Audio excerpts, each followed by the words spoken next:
It's Friday night, Jeffrey's home, and I am preparing a delicious dinner.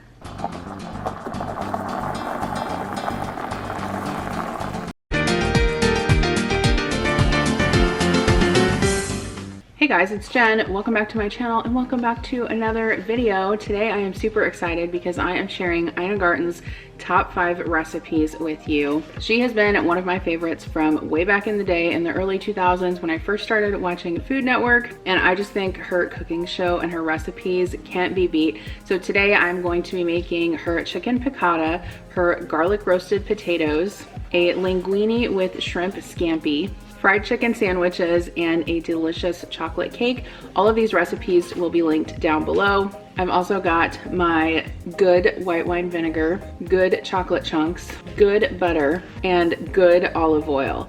If you don't have an olive tree in your backyard, store-bought is fine. All right, so the first recipe, or recipes I guess, that we're gonna make is the chicken piccata, and I'm gonna combine that with the garlic roasted potatoes as one meal because I thought that they would go really well together. So I've got 2 packages of these Sunburst blend bite-sized potatoes. They are a combination of red and yellow potatoes. I don't even have to wash these because they're already triple washed, so hallelujah. I've got my good olive oil, of course, my garlic. You need about 6 cloves of that. Some of these were rather small, so I went ahead and did 8. I have a large bowl here to mix everything up in, some kosher salt, black pepper, and some fresh parsley.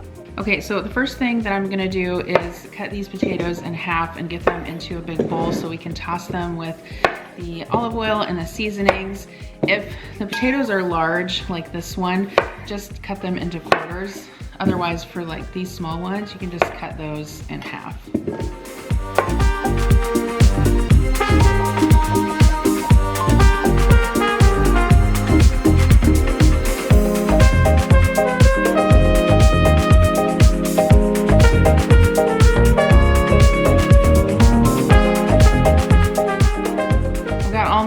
Potatoes here in my bowl, and I'm going to use my garlic press to crush the garlic just because that is always so much easier to me than mincing garlic, honestly. Okay, I'm gonna measure out 1/4 cup of obviously good olive oil. I'm gonna drizzle that over the potatoes. And then I'm gonna toss in 1.5 teaspoons of kosher salt. I get a lot of questions about this pepper grinder. I can link it down below. This is actually one that I saw off of Ina's cooking videos like back in the day, and I always wanted one, and I finally got one for myself, so hallelujah. We're gonna do about 1 teaspoon of fresh black pepper. And then I'm gonna give these potatoes a toss until everything is well combined. All right, I've got a baking tray here. I'm just gonna line this with some parchment paper so that the potatoes don't stick or burn. Toss these out. Okay, I'm gonna toss these potatoes out into one layer. Then we are gonna put these in the oven at 400 degrees for about 1 hour, 45 minutes to an hour. So to finish these potatoes, we will need some freshly chopped parsley. Always try to get flat leaf parsley if you can when you're cooking with it. The curly leaf parsley is just a little bit different tasting, and it's more used for garnish. Sometimes I can't find flat leaf parsley because I live in the middle of nowhere, and so in that case, you know, go ahead and substitute, but flat leaf, or sometimes it's called Italian parsley, is so much better. So I'm gonna go ahead and just stick this in this bowl here, and then that will be ready when the potatoes are done. So as you guys know, I needed some Ina approved good ingredients for today's video. Thank you to Thrive Market for sponsoring. You guys know I work with them all the time here on my channel, and I love that I can get good quality ingredients delivered right to my door. Their app is super easy to use, and orders over $49 ship free. They also have a huge frozen section, and they also offer meat, different proteins, seafood, chicken, and if you haven't ordered wine wine from them, I would definitely recommend it. I personally love sparkling wine, and they have some combinations that are really great on their site. But if you guys want to try out Thrive Market, I would definitely recommend it. Right now is the time to take advantage because they are offering 30% off your first order, which is a huge savings. Plus, you're going to get a free gift. They offer a couple of different membership options. They do have a month-to-month option, but they also have an annual option, which is what I do because it comes out to less than $5 per month. But definitely check it out if you guys haven't before. thrivemarket.com/Jen Chapin. I totally recommend it. All right, so for the chicken piccata, I've got some flour here that I seasoned with salt and pepper, some butter. I've got some chicken breasts. I'm gonna need 2 large chicken breasts. I get this chicken breast from Thrive Market. It's really, really good quality. It's probably the best quality chicken that I've ever been able to get my hands on. I've got 1 egg here with a little bit of water. I'm gonna beat that up. This is gonna be the coating for the chicken. 2 lemons, some dry white wine. This is just a Sauvignon Blanc. I've got some olive oil, some parsley, and then just some seasoned dry breadcrumbs. Okay, so I've got my chicken breast here, and I cut this into 4 equal pieces. I just kind of filleted the chicken in half long ways. So I have a meat mallet here, and I'm just gonna kind of pound this out until it's all an even thickness. I don't need it to be like super, super thin, but I just wanna make sure that it's all even so that it cooks correctly. So this is all pounded out. Have you guys tried this trick where you take the tendon out of the chicken breast with the fork? It actually does work. Sometimes I have a hard time getting a hold of it, but it does work. So if you've never tried that before, and some of these are gonna look pretty, I don't know, like some of them that had the tender attached are gonna be a little bit like ragged. I don't know how else to explain it. Just because of the way that they were cut, but that's fine. It's still gonna taste good. All right, so I'm gonna season these chicken breasts with salt and pepper, and then I'm going to just get a skillet preheating on the stove with some olive oil. All right, so I've got my oil heating up. I'm just going to dredge the chicken, so I'll do it first in the seasoned flour, and then in the egg, and then last in the breadcrumb. All right, so I've got some oil heating up in a pan here. I'm just gonna pan fry these for only about maybe 2 minutes per side, 2 to 3 minutes per side. And then I'm gonna transfer them to a baking sheet, and we'll bake them in the 400-degree oven for about 10 more minutes to finish. All right, we're gonna give these a careful flip.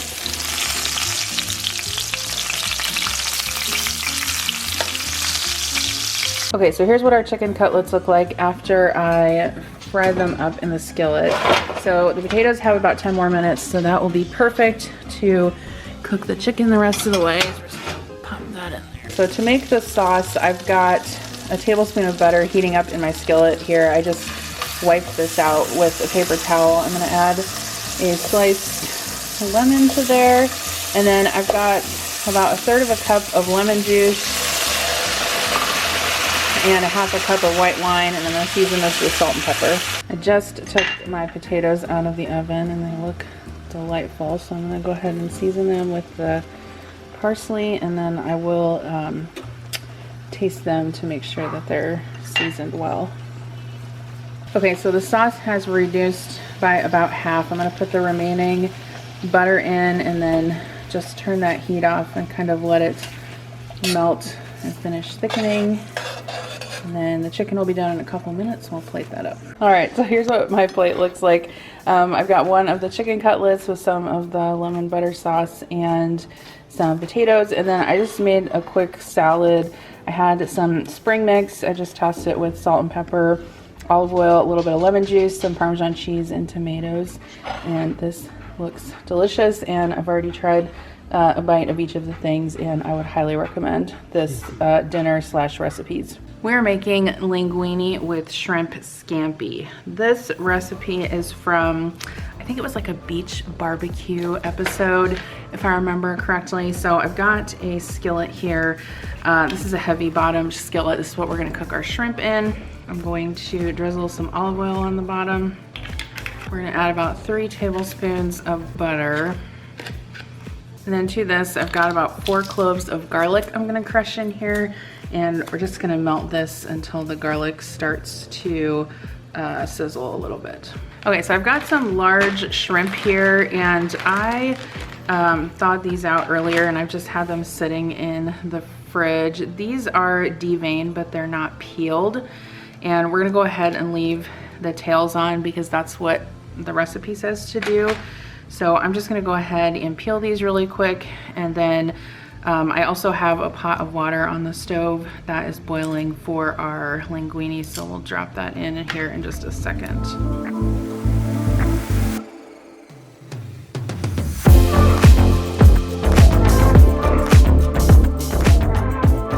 So I've got my salted water here boiling, and I'm just gonna drop my pasta in. This is gonna cook for 10 minutes. Okay, so I've got my garlic here and my butter and my oil, and that is melting. I want to go ahead and add the shrimp so that the garlic doesn't burn. And then we'll add some salt and pepper and give these a flip when they're cooked on one side.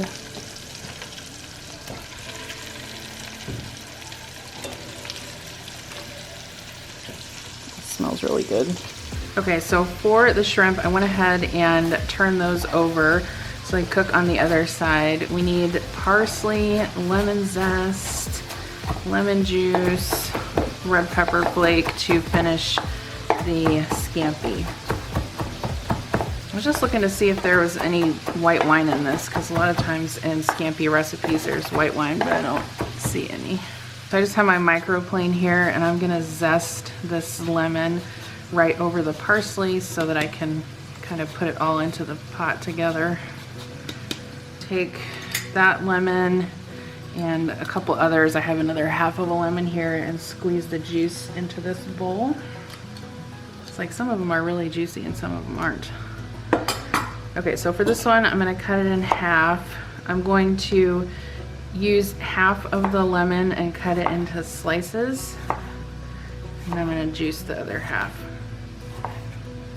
All right, so you can see my shrimp are cooked here. I'm gonna go ahead and add my parsley and my lemon slices. And I'm gonna add my lemon juice. The last thing I'm gonna add is just like a tiny little shake of red pepper flake, and the pasta will be done in about 3 minutes. I don't know what someone is doing upstairs, but it sounds like they're having a bowling match up there or something. So my pasta is done. Here's what I'm gonna do. I'm gonna pull it out of here with tongs and just transfer it over to the pan with the shrimp and then stir it all together. It will be fine if there's a little bit of pasta water in there, because that's just gonna help kind of, you know, thin out the sauce. And then I'll plate this up and show you what it looks like.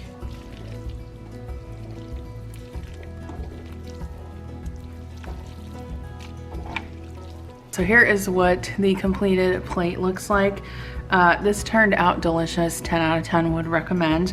Super easy, actually. I mean, it came together really quickly too. The only feedback I have, and I did write that down on the recipe here, so when I make it again, I'll know. I added a little extra pasta water and a couple tablespoons of butter to the sauce, because when I first tasted the pasta, the lemon flavor was really bitter and it was like overpowering. And so I thought, well, if I add some extra pasta water, like maybe half a cup and a couple tablespoons of butter, it'll cut that acidity, which it did. And then I do recommend using the larger shrimp too, because they're perfectly cooked. They're, you know, they don't overcook. But yeah, this is delightful. Serve it with some salad and garlic bread, and boom, you got an awesome dinner. Okay, so the next recipe that we're gonna make are these fried chicken sandwiches, and these look delightful, so I can't wait to taste it. This does take a while. You have to plan ahead of time because you need to marinate the chicken in buttermilk, so I'll show you that here in a bit. But first, we're going to make the herb mayo that goes on top of the chicken sandwiches. So we need some, obviously some fresh chopped herbs for this. So I need 2 tablespoons of flat leaf parsley. And then I just have a bowl here I'm gonna mix this up in. I'm gonna need some chives, about a tablespoon of those. 2 tablespoons of green onions chopped. And then just a little bit of thyme. Not much. like 1/8 of a teaspoon. So we're just gonna do like 2 tiny little sprigs. All right, so I've got all my herbs and everything in my bowl there. I need about a cup of mayo, which is almost this whole container. 2 tablespoons of buttermilk. 1, 2. A teaspoon of white wine vinegar, which I got this off of Thrive. Some salt and pepper. We'll just give this a whisk. All right, so I gave that a taste. I think it needs a little bit more pepper. So I'm gonna add this, and then I'm just gonna transfer this into a container with a lid and put it in the fridge. Okay, so we're gonna work on these fried chicken sandwiches. So what I've got here is some chicken breast that I started marinating a lot earlier today. And what I did was I put 2 cups of buttermilk in this shallow dish. I peeled and cut up a shallot. I added some garlic cloves, and I also added some jalapenos and some salt and pepper, and mixed this all up with some chicken breast. I did make sure that the chicken was uniform pieces before I marinated it, but what I'm gonna do now is mix up the coating mixture. So I've got some flour in here. I'm gonna go ahead and add some baking powder, some smoked paprika, cayenne pepper, celery salt, and then some regular salt and pepper. Okay, I'm just gonna give this a stir.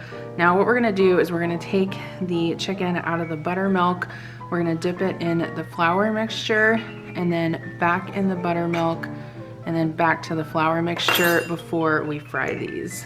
Now, one thing I did wanna mention is that we're kind of all eating at different times tonight, so I'm not gonna fry these up all at once. So I'm gonna use kind of a smaller pot, but you could use, you know, if you were gonna fry these up all at once, I would probably recommend using like a Dutch oven, you know, with a good amount of peanut oil or canola oil or vegetable oil in it.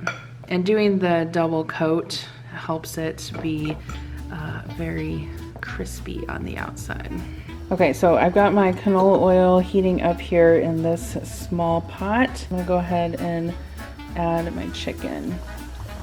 And this just fries for about 5 to 8 minutes. Okay, so you can see that I flipped this over. It's probably got, I don't know, another 3 minutes or so. You just want to cook it until it's really nice and golden brown on the outside, but obviously you want it to be done on the inside, so you don't want to cook it too fast. All right, here we go. We're gonna build our chicken sandwich. So Ina says that you are to cut your own pickle slices because you can control the thickness, so that's what we're gonna do. And she prefers Clausen, so you know, that's what we had to get. We're also gonna use these Pepperidge Farm soft white buns, which are really good because if you can't make your own, store-bought is fine. And then I have my herb mayo here. Okay, I'm gonna add a generous amount of the mayo to the bottom of the bun. Then we're gonna add our lettuce leaf, 4 pickle slices, because that's important. So here's my beautiful fried chicken. So I did let this rest for probably about 10 minutes, which is really important because you wanna make sure that it finishes cooking through. A raw chicky sandwich. We're gonna put some more mayo on the top. I don't even know if I can get my mouth around that. I'll probably have to cut it in half. All right, well, let's do that. Let's cut it in half. She didn't say to, but oh well. That looks delightful. All right, let's taste it. Wow. All right, here is me telling you. Rarely has a chicken sandwich ever left me speechless, but I am so happy with how this turned out. It's like the perfect crunch on the chicken, the mayo, the pickles, the lettuce. Oh my gosh, you need to try this. It's super tender too, because you know we marinated it in the buttermilk. I know, you're the goat. obviously. Okay, so the next recipe I'm making is this chocolate cake, and I'm not sure how to say this name. I tried to look up how to pronounce it online. One place said biddies, one place said baities. Either way, it's a chocolate cake recipe, and this particular episode of Barefoot Contessa, I believe that Ina is baking this for a couple who is like just returning from vacation or something like that. I don't know, I could be wrong, but that's how I remember it at least. So the first thing that we need to do is prepare our cake pans. So I need 2 round cake pans for this recipe. These may be 9-inch cake pans. The recipe calls for 8-inch, but this is what I have on hand, unfortunately. So I'm gonna use this Baker's Joy. If you've never used this before, this is actually a nonstick spray that has flour in it, so it's perfect for baking. So what I'm gonna do is just coat as best I can my cake pans with it. And then if you want to know how to make a parchment paper circle, it's like you are making a snowflake when you were a kid. So you basically fold this into a triangle, and then you put the piece of it in the center and you cut like that. And when you unfold it, it's a circle. And it's not always perfect, but it will work. In fact, I probably could have cut that one a little bit smaller, but that's fine. And then I'm just gonna spray it with a tiny bit more because we wanna make sure that this does not stick. Fun fact, I actually, when I was in like middle school, I was super into cake decorating. In fact, I probably have some photos somewhere of some of my very humble cakes that I made for people. Okay, so I'm gonna go ahead and set these aside. So I've got the bowl of my stand mixer here, and I'm gonna go ahead and sift the dry ingredients into here. So I need 1 3/4 of a cup of flour. And then I also need 2 cups of sugar.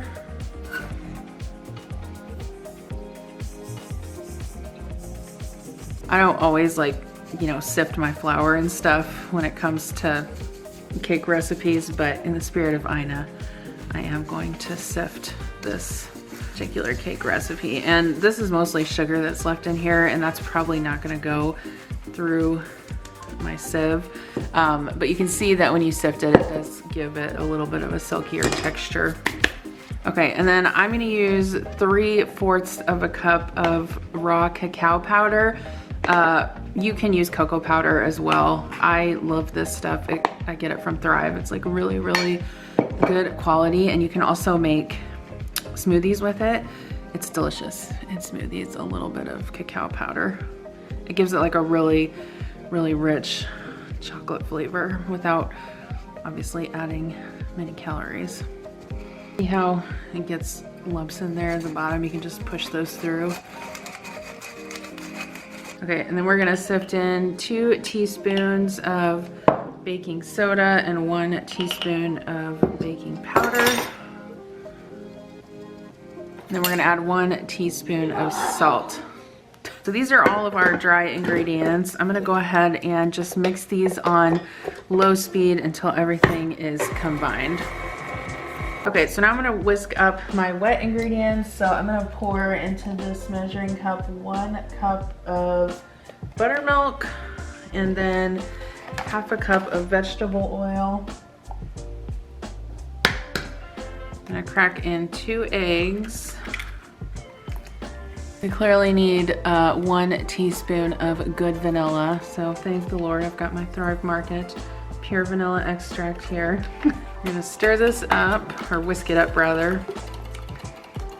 Okay, and then the only other thing that I need for the batter is 1 cup of hot brewed coffee, which I have here. I've already prepared that. So with the mixer on low, I'm just gonna go ahead and pour in the wet ingredients and let that mix together.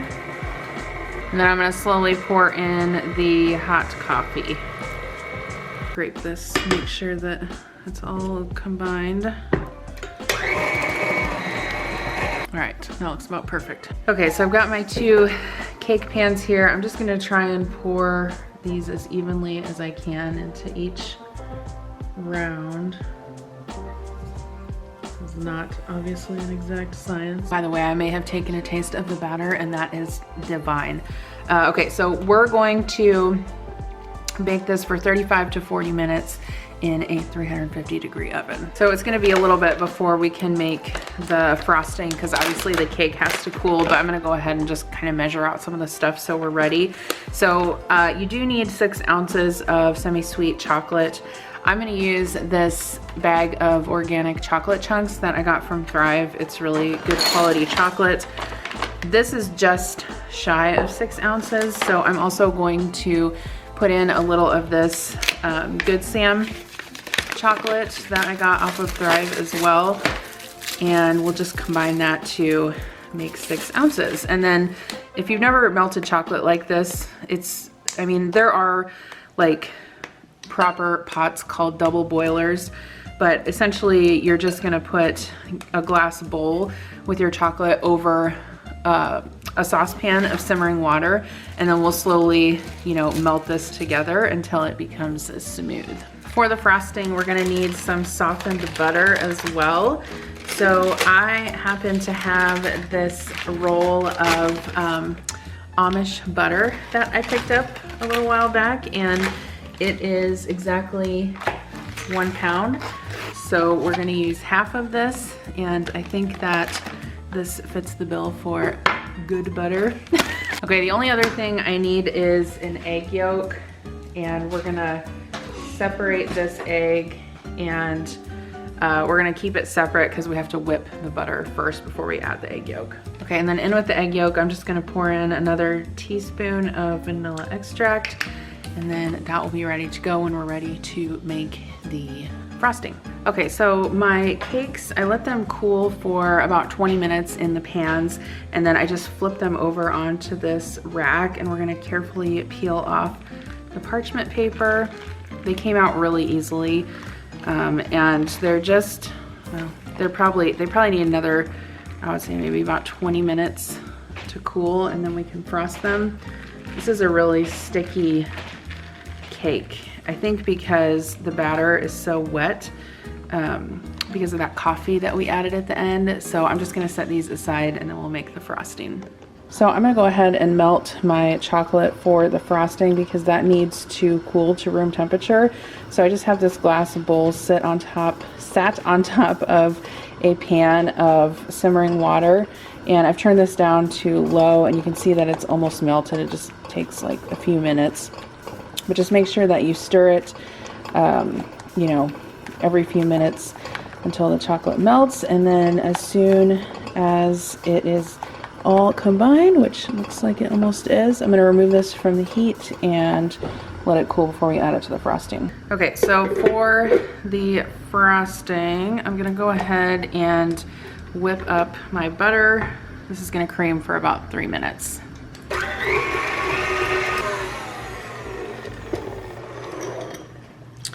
This bowl, I have the egg yolk that I mixed with the vanilla. So I'm just gonna add that and whip this up for another 3 minutes. Okay, so I've scraped the bowl down a couple of times and I've continued beating it until it's light and fluffy.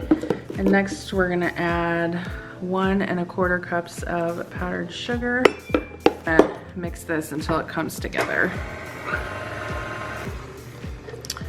All right, so now we're gonna go ahead and add our cooled chocolate.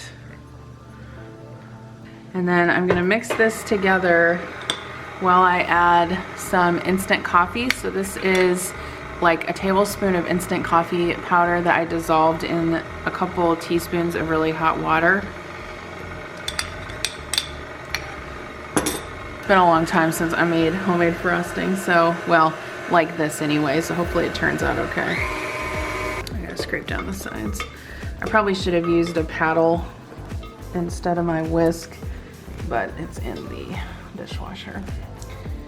And it says to be careful not to whip this, so I'm not gonna do this at a high speed. I'm just gonna kind of mix it gently until it comes together.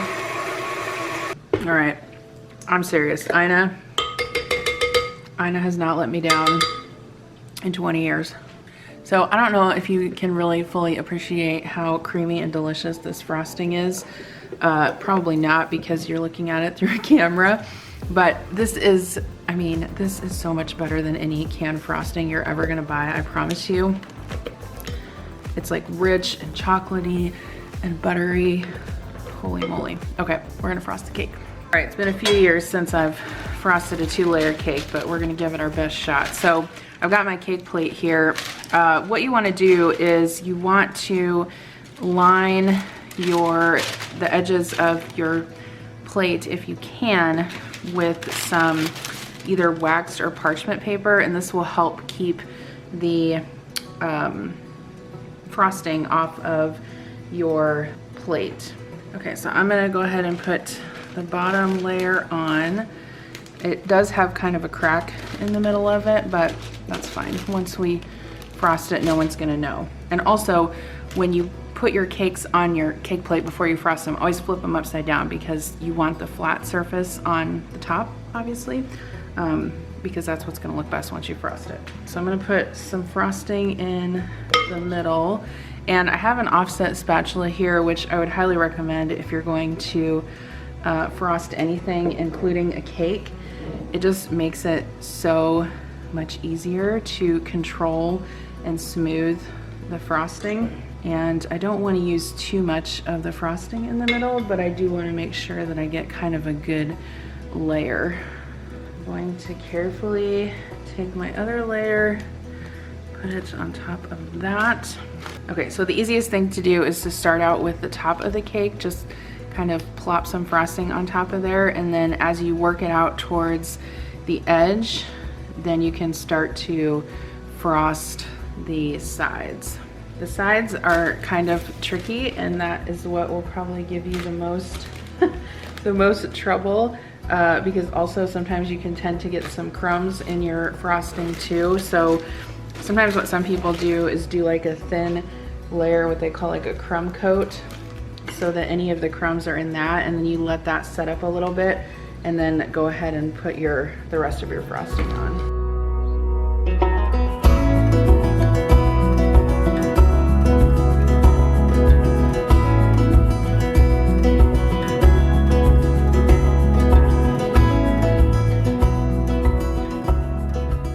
If you really want to be a professional about it, you can get a turntable, and then you can kind of put your frosting on as you know, turn the cake around. There's one side over there that's gonna be a bit janky, and that's just how it's gonna be for me. All right, well, I think this is gonna be all she wrote, so I'm gonna try to carefully take out the wax paper.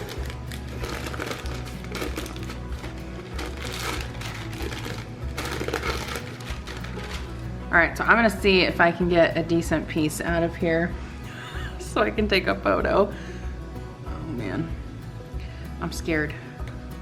I'm scared, but it also looks really delicious, so I'm also not that scared.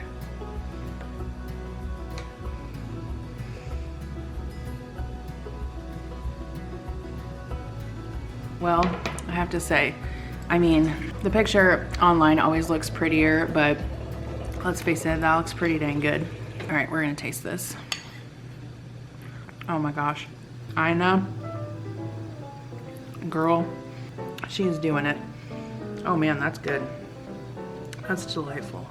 All right, just so you guys can kind of see how it turned out on the cake plate. I mean, that looks pretty dang good. For a non-professional cake baker, such as myself, I give this an A+. Highly recommend this recipe. I mean, I don't even like cake that much. Like, if it's like a choice of dessert, I would not choose cake. I would make this over again. Like, I think this is a really good cake for like a special occasion or a birthday.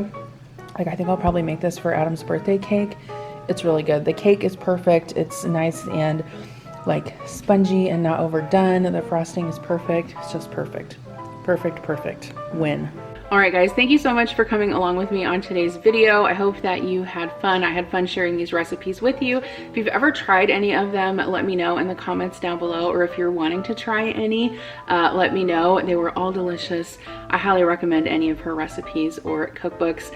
Thanks again for watching. Don't forget to check out Thrive Market. I'll have all of their information in the description box below. You guys can get an awesome discount, plus a free gift, plus where else can you buy good olive oil at, right? Thanks for watching. I'll see you in my next video. Bye.